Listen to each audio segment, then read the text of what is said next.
নারীরা কি জুমার নামাজ পড়াতে পারে ভাই? পারে না। ঈদগাহ জামাত পড়াতে পারবে? পারবে না। ঠিক তেমনি পুরুষ রাষ্ট্রপ্রধান, ইসলাম বলে পুরুষকে রাষ্ট্রপ্রধান হতে হবে। প্রয়োজন বোধে সে বাইতুল মুকাররমের খুতবা দিবে, প্রয়োজন বোধে বাংলাদেশের জাতীয় ঈদগাহ ময়দানে সে ঈদের খুতবা দিবে। রাষ্ট্রীয় প্রধানরা যদি এরকম ভাবে জুমার নামাজ পড়ায়, ঈদের খুতবা দেয়, ভেবে দেখুন তো কত সুন্দর মানাবে।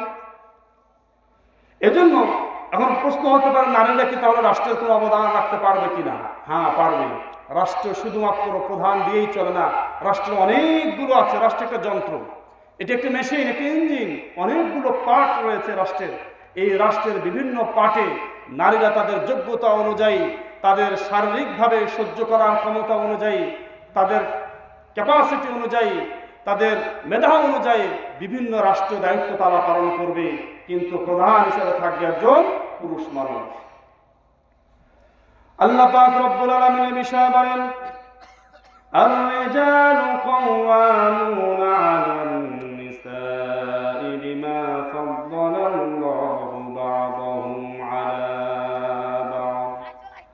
আল্লাহ পাক রব্বুল আলামিন দুনিয়ার সমস্ত মানুষদেরকে ডাক দিয়ে বললেন, ও পুরুষেরা, নারীরা শুনে না, আমি তোমাদের পুরুষদেরকে নারীদের কর্তা হিসেবে দুনিয়াতে প্রেরণ করেছি। কিছু কিছু ক্ষেত্রে নারীদের চাইতেও পুরুষের মর্যাদা আমি আল্লাহ বৃদ্ধি করে দিয়েছি। সুতরাং আল্লাহর কাছে যারা সৃষ্টির মধ্যেই সবচাইতে মর্যাদাপূর্ণ, তারা হলো নারীর চাইতে পুরুষ।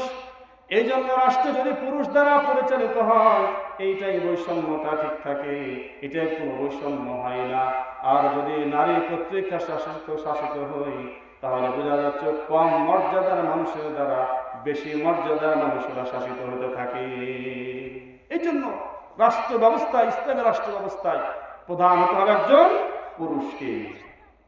প্রিয় ভাইরা আমার, ইসলামী রাষ্ট্র ব্যবস্থা যদি হয়, দেশটা যদি ইসলাম দ্বারা পরিচালিত হয়, এই রাষ্ট্রটা শুধুমাত্র কোনো জাতির জন্য, কোনো ধর্মের জন্য, কোনো বর্ণের জন্য, কোনো গোত্রের জন্য নির্দিষ্ট হবে না।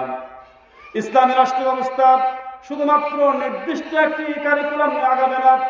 ইসলামী রাষ্ট্র ব্যবস্থা সার্বজনীন হবে, কারণ আল্লাহ পাক রব্বুল আলামিন বলেন, ওয়া মা আরসালনাকা ইল্লা কাফাতাল লিন-নাসি বাশীরান ওয়া নাযীরা ওয়ালাকিন্না আকসারান নাসি লা ইয়ালামুন। নবী গো, আপনি জানেন, ও সাহাবীরা, ও পুরুষ মানুষেরা, নারীরা শুনে নাও, আমি নবীদেরকে পাঠিয়েছি তোমাদের নির্দিষ্ট কোনো গোত্রের জন্য নয়, বরং পৃথিবীর সমগ্র মানব জাতির জন্য আমি নবীকে বার্তার বাহক হিসেবে, বাশীরান ওয়া নাযীরা, সুসংবাদদাতা হিসেবে, সাবধানকারী হিসেবে প্রেরণ করেছি। সুতরাং নবী যদি হয় গোটা সমগ্র জাতির জন্য, তাহলে নবীর দ্বারা যে ধর্ম পরিচালিত হয়, সেই ধর্ম হবে সর্বজনীন বিদিত। তাহলে বোঝা গেল, ইসলামী রাষ্ট্র যদি থাকে, ইসলামী রাষ্ট্র যদি কায়েম হয়, এটি শুধুমাত্র নির্দিষ্ট মুসলমানের জন্য, হিন্দুর জন্য, খ্রিস্টানের জন্য, শুধুমাত্র যে কোনো একটি ধর্মের জন্য নয়, বরং গোটা জাতির জন্য, সার্বজনীন। হিন্দুদের জন্য হবে কল্যাণকর রাষ্ট্র, বৌদ্ধদের জন্য হবে কল্যাণকর রাষ্ট্র, ইহুদি, নাসারা, খ্রিস্টান সবার জন্যই হবে একটি কল্যাণকর রাষ্ট্র।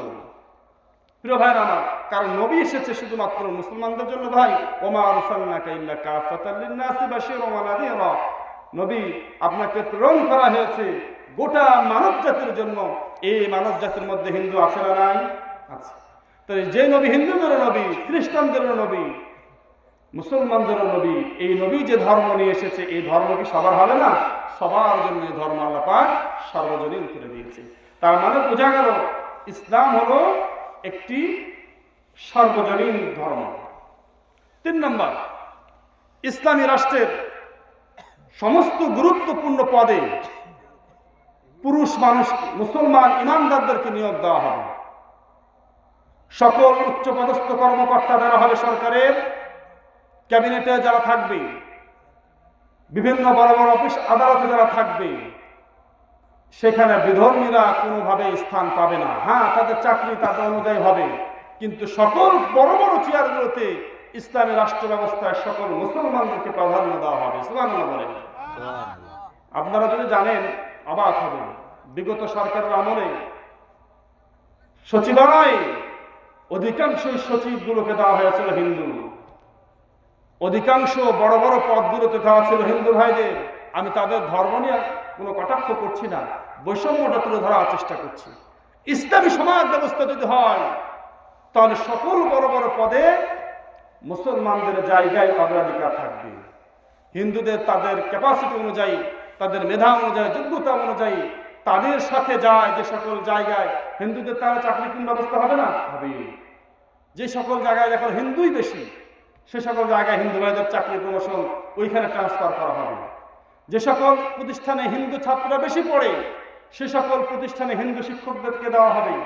আর যে সকল শিক্ষা প্রতিষ্ঠানে মুসলমানদের সন্তানরা লেখাপড়া বেশি করে সেখানে সমস্ত শিক্ষক হবে মুসলমান।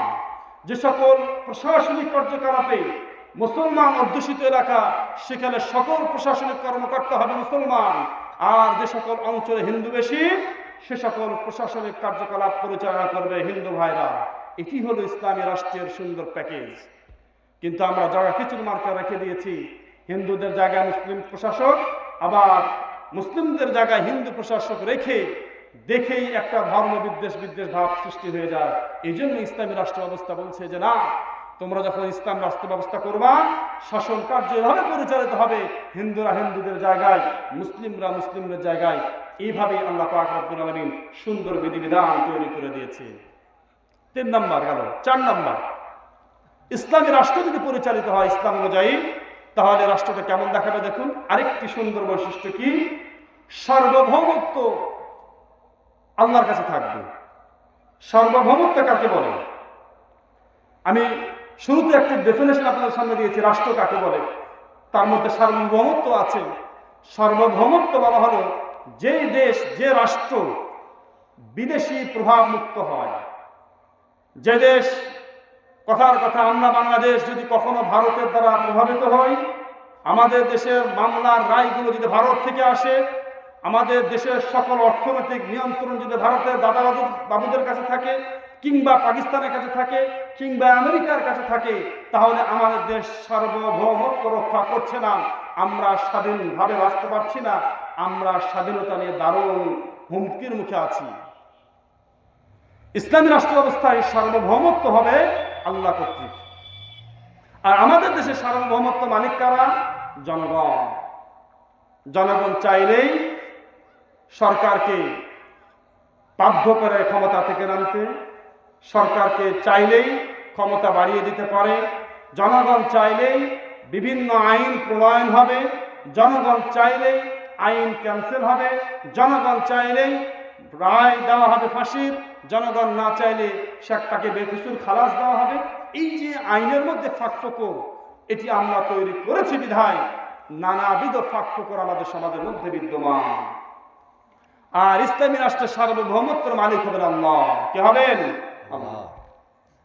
আল্লাহ যদি সার্বভৌমত্বের মালিক হয়ে যায়, আল্লাহ যদি বিধানদাতা হয়ে যায়, বিশ্বাস করুন ভাইরা আমার, দুনিয়ার সমস্ত মানুষ যদি চায় একটি আইন তৈরি করবেন, আল্লাহ যদি না চান, এই সার্বভৌমত্ব আল্লাহর কাছে থাকার কারণে ইসলামী রাষ্ট্র ব্যবস্থার শাসনকর্তা শাসনভার সার্বভৌমত্ব আল্লাহর কাছে থাকার কারণে গোটা দুনিয়ার মানুষ চাইলেও সে আইন পাস হবে না। আবার যদি কোনো মানুষ চায়, কোনো